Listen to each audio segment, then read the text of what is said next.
Hi all, I+ training സൊല്യൂഷൻസിൻ്റെ പുതിയൊരു ക്ലാസ്സിലേക്ക് സ്വാഗതം.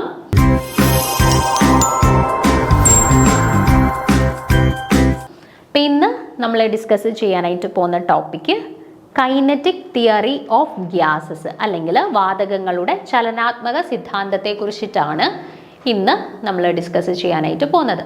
അപ്പോൾ ഈ ഒരു സെക്ഷനിൽ നിങ്ങൾക്ക് ഈ ഒരു വാതകങ്ങളുടെ ചലനാത്മക സിദ്ധാന്തത്തിൽ നമ്മൾ പറയുന്ന കുറച്ച് പ്രധാനപ്പെട്ട പോയിന്റുകളുണ്ട്, അല്ലെങ്കിൽ ഈ ഒരു തിയറിക്കകത്ത് പറയുന്ന കുറച്ച് പോസ്റ്റുലേറ്റുകളുണ്ട്. ആ പോസ്റ്റുലേറ്റുകൾ മാത്രം നിങ്ങൾ ജസ്റ്റ് ഒന്ന് നോട്ട് ചെയ്ത് പോവുക. കാരണം നമുക്ക് 4 സ്റ്റേറ്റ്മെൻറ്റുകൾ തന്നിരിക്കുന്നതിൽ കൈനറ്റിക് തിയറി ഓഫ് ഗ്യാസസ് അല്ലെങ്കിൽ വാതകങ്ങളുടെ ചലനാത്മക സിദ്ധാന്തവുമായിട്ട് പൊരുത്തപ്പെടാത്ത സ്റ്റേറ്റ്മെൻറ്റ് തിരഞ്ഞെടുക്കുക, അല്ലെങ്കിൽ കറക്റ്റ് ആയിട്ടുള്ളത് തിരഞ്ഞെടുക്കുക എന്നൊക്കെ പറഞ്ഞിട്ടായിരിക്കും ഈ ഒരു സെക്ഷനിൽ നിന്ന് ചോദ്യങ്ങൾ വരും. ഓക്കെ, അപ്പോൾ പറയുന്ന പോയിന്റുകൾ ജസ്റ്റ് ഒന്ന് മനസ്സിലാക്കി പോവുക, ഒന്ന് നോട്ട് ചെയ്ത് പോവുക. ഓക്കെ, അപ്പോൾ നമുക്ക് നോക്കാം. വാതകങ്ങളുടെ ചലനാത്മക സിദ്ധാന്തം അല്ലെങ്കിൽ കൈനറ്റിക് തിയറി ഓഫ് ഗ്യാസസ്.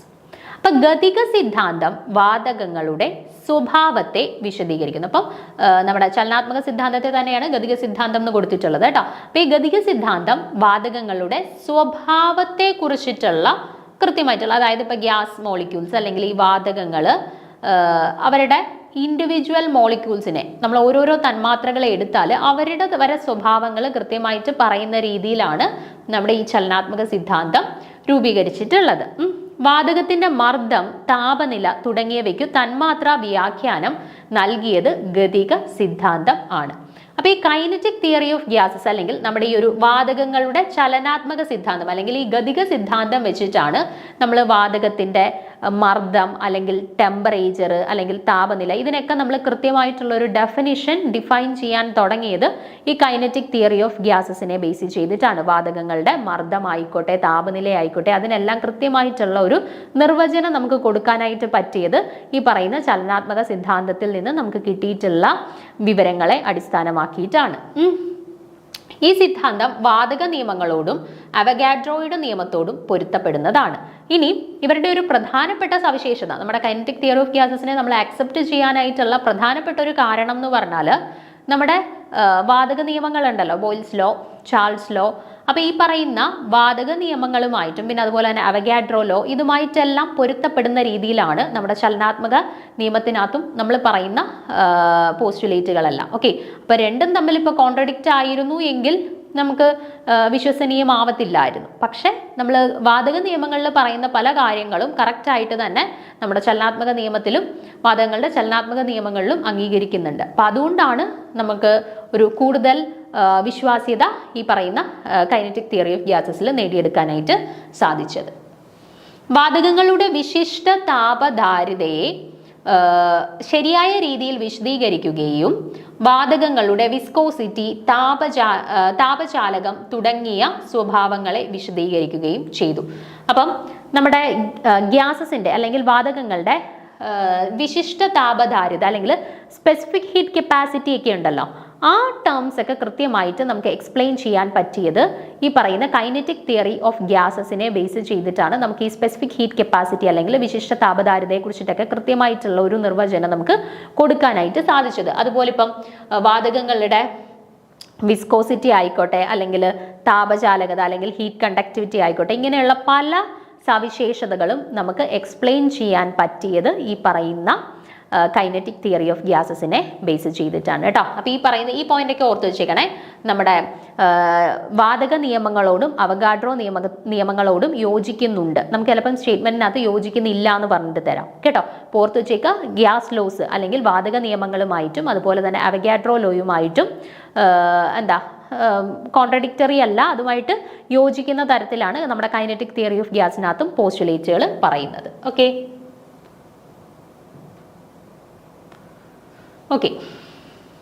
ഇനി വാതകങ്ങളുടെ ചലനാത്മക സിദ്ധാന്തത്തിന്റെ അനുമാനങ്ങൾ, പ്രധാനമായിട്ട് നമ്മൾ കൺക്ലൂഡ് ചെയ്തിട്ടുള്ള കാര്യങ്ങൾ ഈ പറയുന്ന കൈനറ്റിക് തിയറി ഓഫ് ഗ്യാസസിനെ ബേസ് ചെയ്തിട്ട് നമ്മൾ മെയിൻലി കൺക്ലൂഡ് ചെയ്തിട്ടുള്ള കുറച്ച് പോയിന്റ്സ് ആണ്. സ്ഥിരവും ക്രമരഹിതവുമായ ചലനത്തിലുള്ള തന്മാത്രകൾ ചേർന്നതാണ് വാതകങ്ങൾ, അല്ലെ? വാതകങ്ങൾ എന്ന് പറയുന്നത് എന്താണ്? സ്ഥിരമായിട്ട് റാൻഡംലി അങ്ങോട്ടും ഇങ്ങോട്ടും മൂവ് ചെയ്യുന്ന മോളിക്യൂൾസ് ആണ് പൊതുവെ ഗ്യാസ് മോളിക്യൂൾസിനകത്ത് ഉൾപ്പെട്ടിട്ടുള്ളത് അല്ലെ. അപ്പൊ സ്ഥിരവും ക്രമരഹിതവുമായ ചലനത്തിലുള്ള തന്മാത്രകൾ ചേർന്നതാണ് വാതകങ്ങൾ. അപ്പൊ വാതക തന്മാത്രകൾ എന്ന് പറഞ്ഞാൽ സ്ഥിരമായിട്ട് കണ്ടിന്യൂസ് ആയിട്ട് റാൻഡംലി മൂവ് ചെയ്തുകൊണ്ടിരിക്കുന്ന മോളിക്യൂൾസ് ആണ് ഈ പറയുന്ന ഗ്യാസ് മോളിക്യൂൾസ് അല്ലെങ്കിൽ വാതക തന്മാത്രകൾ എന്ന് പറയുന്നത്. തന്മാത്രകൾ തമ്മിലുള്ള ദൂരം തന്മാത്രകളുടെ വലുപ്പത്തേക്കാൾ വളരെ വലുതാണ്.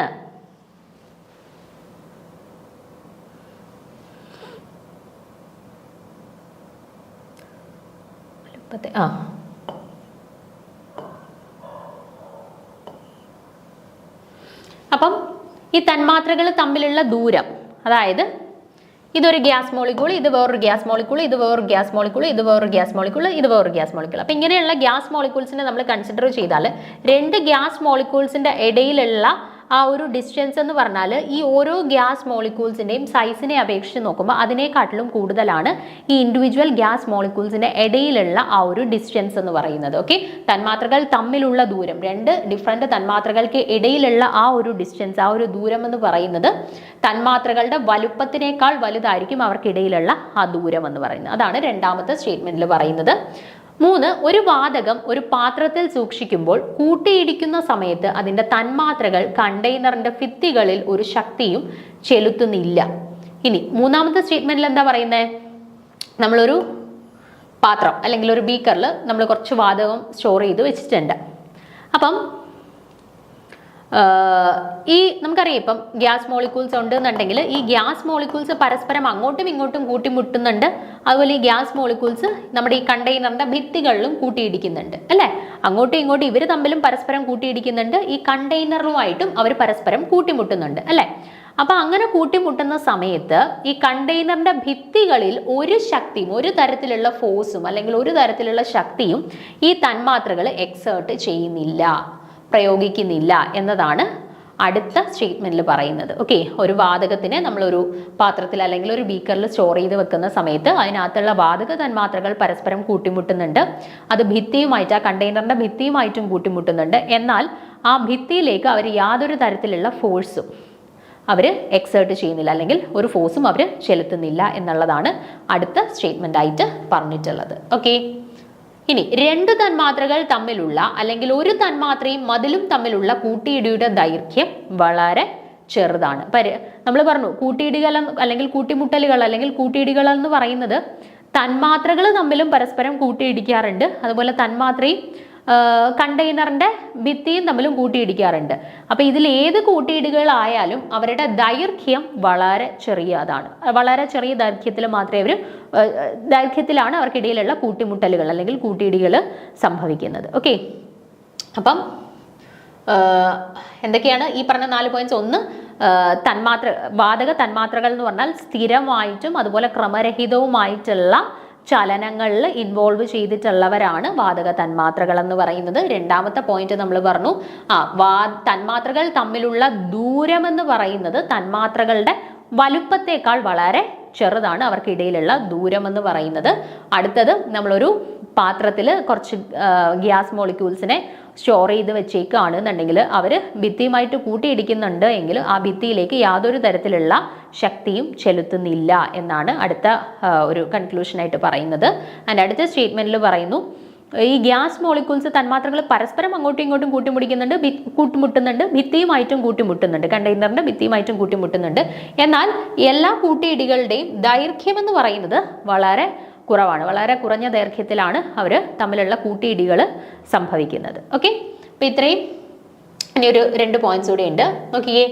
തന്മാത്രയ്ക്ക് ഇടയിലുള്ള കൂട്ടിയിടികളായാലും തന്മാത്രയ്ക്കും മതിലുകൾക്കും ഇടയിലുള്ള കൂട്ടിയിടികളായാലും ഇവ ഇലാസ്റ്റിക് ആണ്.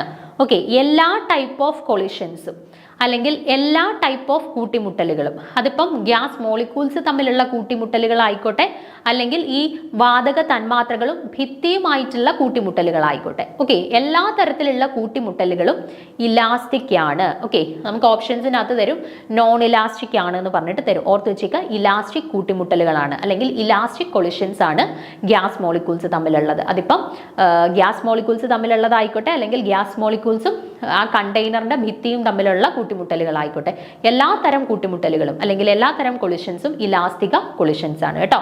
നോൺ ഇലാസ്റ്റിക കൊളിഷൻസ് അല്ല, ഇലാസ്റ്റിക കൊളിഷൻസ് ആണ്. ഓക്കെ, അടുത്ത പോയിന്റ് നോക്കുക. നൽകിയിരിക്കുന്ന വാതക സാമ്പിളിലെ എല്ലാ തന്മാത്രകളും ചലന നിയമങ്ങൾ പാലിക്കുന്നു. ഓക്കെ, അപ്പം നമ്മുടെ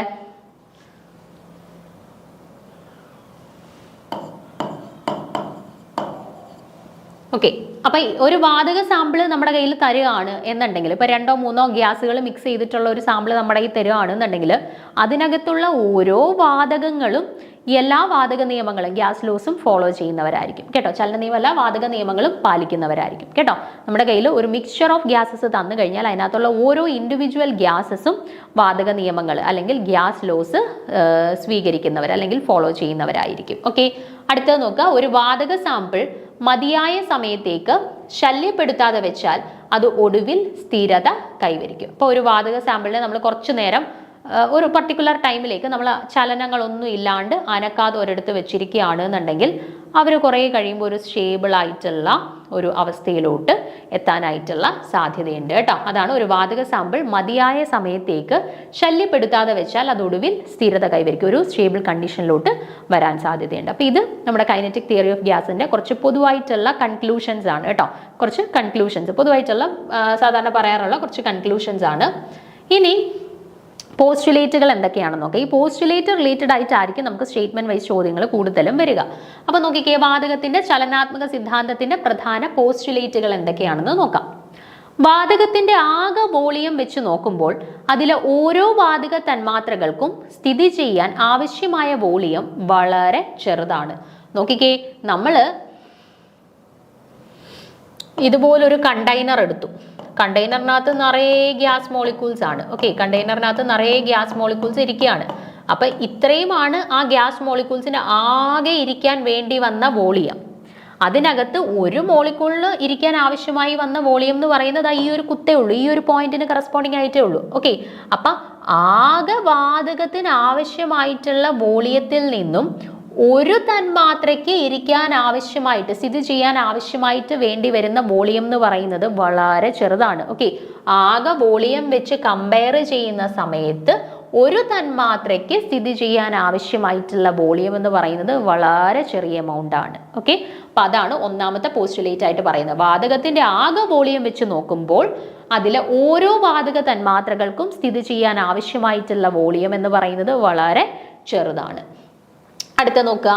സാധാരണ താപനിലയിലും മർദ്ദത്തിലും തന്മാത്രകൾക്കിടയിൽ ആകർഷണ ശക്തിയില്ല.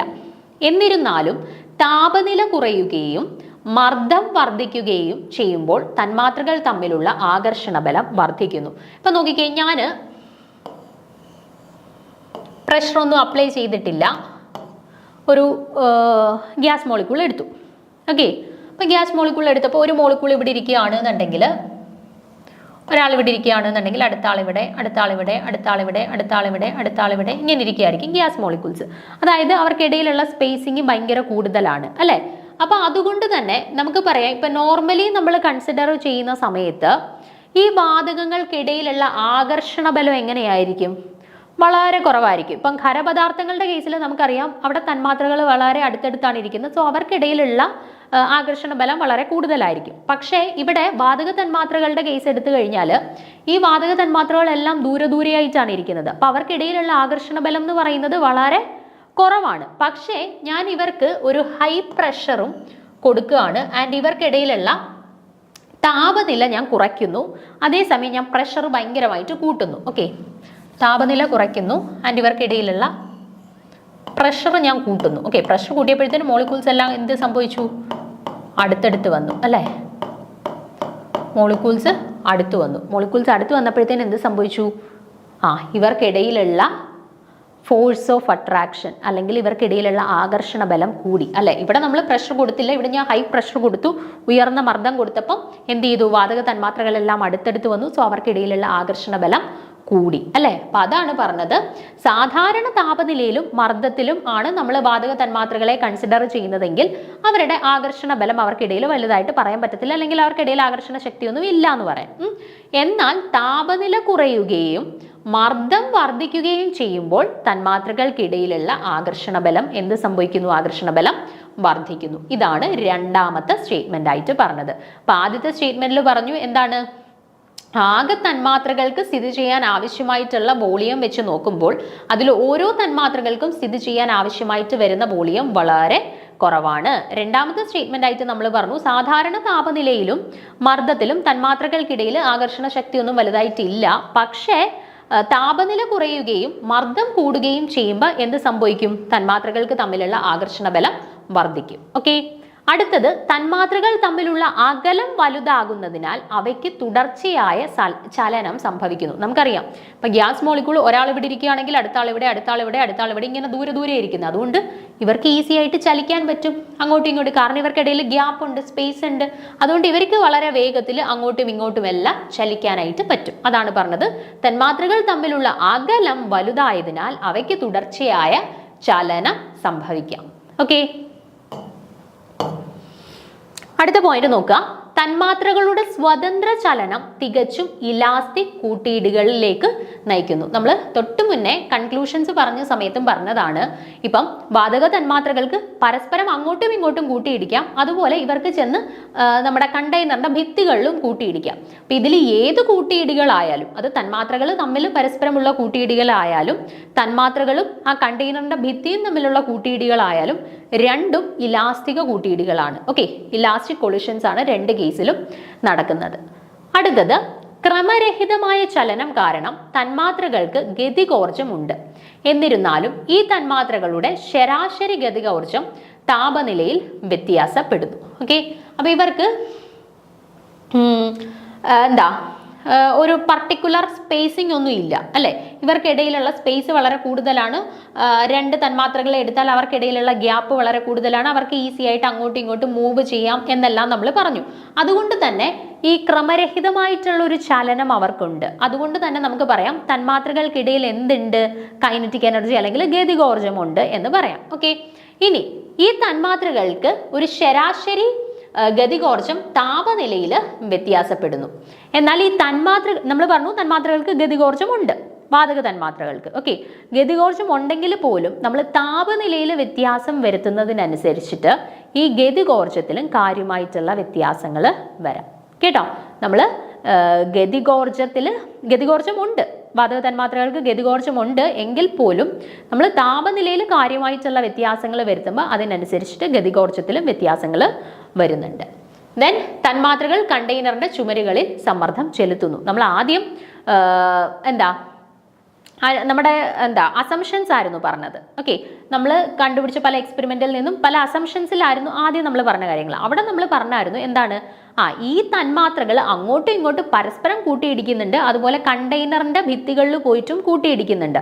പക്ഷെ കണ്ടെയ്നറിന്റെ ഭിത്തിയിൽ പോയിട്ട് കൂട്ടിയിടിക്കുന്നുണ്ട് എന്നുണ്ടെങ്കിലും ആ ഭിത്തിയിലേക്ക് യാതൊരു തരത്തിലുള്ള ശക്തിയും അല്ലെങ്കിൽ ഫോഴ്സും അവർ പ്രയോഗിക്കുന്നില്ല എന്ന് പറഞ്ഞിരുന്നു. പക്ഷെ അത് പിന്നീട് തെറ്റാണ് എന്ന് തിരിച്ചറിഞ്ഞ് ഒരു പോസ്റ്റുലേറ്റ് ആക്കി എടുത്തിട്ടുണ്ട്. എന്താണ്? തന്മാത്രകൾ കണ്ടെയ്നറിന്റെ ചുമരുകളിൽ സമ്മർദ്ദം ചെലുത്തുന്നുണ്ട്, അല്ലെങ്കിൽ ഒരു ഫോഴ്സ് ഈ വാൾസ് ഓഫ് ദി കണ്ടെയ്നറിലോട്ട് ഒരു ഫോഴ്സ് എക്സേർട്ട് ചെയ്യുന്നുണ്ട് ഗ്യാസ് മോളിക്യൂൾസ്. ഓക്കെ, അപ്പൊ ഇത്രയുമാണ് പ്രധാനപ്പെട്ട പോസ്റ്റുലേറ്റ്സ്. ഓക്കെ, ദെൻ ഇനി വാതകത്തിന്റെ ചലനാത്മക സിദ്ധാന്തത്തിന്റെ 3 അടിസ്ഥാന ഘടകങ്ങൾ. ഓക്കെ, ഇനി kinetic theory of gases mainly ഈ 3 കാര്യങ്ങളെ ബേസ് ചെയ്തുകൊണ്ടാണ് നമ്മുടെ കൈനറ്റിക് തിയറി ഓഫ് ഗ്യാസസ്, അതിനെ ബേസ് ചെയ്ത് പിന്നീട് വന്ന പല പഠനങ്ങളും കാര്യങ്ങളും എല്ലാം മുന്നോട്ട് പോയിട്ടുള്ളത്. ഇനി എന്താണ് ഈ അടിസ്ഥാന ഘടകങ്ങൾ നോക്കിക്കേ. ഒന്നാമത്തെ സ്റ്റേറ്റ്മെന്റ് എന്താ പറയുന്നത്? തന്മാത്രകൾ പരസ്പരം കൂട്ടിമുട്ടുമ്പോൾ ഊർജം ലഭിക്കുകയോ നഷ്ടപ്പെടുകയോ ചെയ്യുന്നില്ല. ഓക്കെ, എപ്പോഴും ഈ തന്മാത്രകൾ അങ്ങോട്ടും ഇങ്ങോട്ടും കൂട്ടിമുട്ടിക്കൊണ്ടിരിക്കുകയാണ്. അവർക്കിടയിൽ സ്പേസ് ഉണ്ട്, സോ അവർ അങ്ങോട്ടും ഇങ്ങോട്ടും കൂട്ടിമുട്ടുന്നുണ്ട്. അവർ ആ ഭിത്തിയുടെ കണ്ടെയ്നർ അല്ലെങ്കിൽ ആ കണ്ടെയ്നറിന്റെ ഭിത്തിയിൽ പോയിട്ട് കൂട്ടിമുട്ടുന്നുണ്ട്. ഓക്കെ, ഇങ്ങനെ പലതരത്തിലുള്ള കൂട്ടിമുട്ടലുകൾ അല്ലെങ്കിൽ കൊളിഷൻസ് നടക്കുന്നുണ്ട്. എങ്കിലും ഈ കൂട്ടിമുട്ടലുകളുടെ ഒന്നും ഫലമായിട്ട് ഊർജം ലഭിക്കുകയോ ഉള്ള ഊർജത്തിനെ അവിടെ നഷ്ടമാവുകയോ ചെയ്യുന്നില്ല. കേട്ടോ, അപ്പൊ എനർജി നഷ്ടമാവുകയോ അല്ലെങ്കിൽ എനർജി പുതിയതായിട്ട് ഉൽപ്പാദിപ്പിക്കുകയോ ഇവിടെ ചെയ്യുന്നില്ല. കൊളിഷൻസ് ആവശ്യം പോലെ നടക്കുന്നുണ്ട്, കൂട്ടിമുട്ടലുകൾ ആവശ്യം പോലെ നടക്കുന്നുണ്ട്. പക്ഷെ അതിന്റെ ഒരു തൽഫലമായിട്ട് അവിടെ എനർജിയുടെ പ്രൊഡക്ഷനോ അല്ലെങ്കിൽ എനർജിയുടെ എലിമിനേഷനോ ഒന്നും തന്നെ സംഭവിക്കുന്നില്ല. ഓക്കെ, ഒരു കണ്ടെയ്നറിൽ വാതക തന്മാത്രകൾ ഉൾക്കൊള്ളുന്ന ഇടം വളരെ ചെറുതാണ്. നമ്മൾ നേരത്തെ പറഞ്ഞു ഒരു total volume of the container വെച്ച് നോക്കുമ്പം ഇൻഡിവിജ്വൽ ഗ്യാസ് മോളിക്യൂൾസിന് ഓക്കുപ്പൈ ചെയ്യാനായിട്ടുള്ള വോളിയം വളരെ കുറവാണ്. അതായത് ഒരു ബീക്കർ നമ്മൾ കൺസിഡർ ചെയ്യുമ്പോൾ ആ ബീക്കറിലെ മൊത്തം സ്ഥലത്തും ആ എല്ലാ തന്മാത്രകൾക്കും ഓക്കുപ്പൈ ചെയ്യാനുള്ള വോളിയമാണ്. എന്നാൽ അതിനകത്തുള്ള ഒരു തന്മാത്രയ്ക്ക് ഓക്കുപ്പൈ ചെയ്യാനുള്ള വോളിയം എന്ന് പറയുന്നത് ഈ ടോട്ടൽ വോളിയം, മൊത്തം വോളിയത്തിനെ വെച്ച് നോക്കുമ്പോൾ വളരെ തുച്ഛമായിട്ടുള്ള ഒരു വോളിയമാണ്. ഓക്കെ, അതാണ് രണ്ടാമത്തെ സ്റ്റേറ്റ്മെന്റ് ആയിട്ട് പറഞ്ഞിട്ടുള്ളത്. ആൻഡ് മൂന്നാമത്തത്, ഈ തന്മാത്രകൾ ഇപ്പോഴും രേഖീയ ചലനത്തിലാണ്. അതുപോലെ തന്നെ ലീനിയർ ആയിട്ടായിരിക്കും ഇവർ, അല്ലെങ്കിൽ രേഖീയ ചലനത്തിലായിരിക്കും ഈ തന്മാത്രകൾ, ഈ വാതക തന്മാത്രകൾ നമ്മളൊരു ബീക്കറിൽ എടുത്തു കഴിഞ്ഞാൽ അവർ എപ്പോഴും രേഖീയ ചലനത്തിലാണുള്ളത്. പിന്നെ അതുപോലെ തന്നെ അവരുടെ കൂട്ടിമുട്ടലുകൾ ഇലാസ്തിക കൂട്ടിമുട്ടലുകളാണ്. ഓക്കെ, അപ്പോൾ ഈ 3 സ്റ്റേറ്റ്മെന്റുകളെ ബേസ് ചെയ്തിട്ടാണ് കൈനറ്റിക് തിയറിയുടെ പ്രധാനപ്പെട്ട എല്ലാ കണ്ടെത്തലുകളും പിന്നീടുള്ള പരീക്ഷണങ്ങളും കാര്യങ്ങളും എല്ലാം നടന്നിട്ടുള്ളത് കേട്ടോ. അപ്പോൾ ഈ പോസ്റ്റുലേറ്റ്സിൽ നമ്മൾ പറഞ്ഞിട്ടുള്ള പോയിന്റ്സിന് ഇമ്പോർട്ടൻസ് കൊടുത്തിട്ട് നോക്കുക.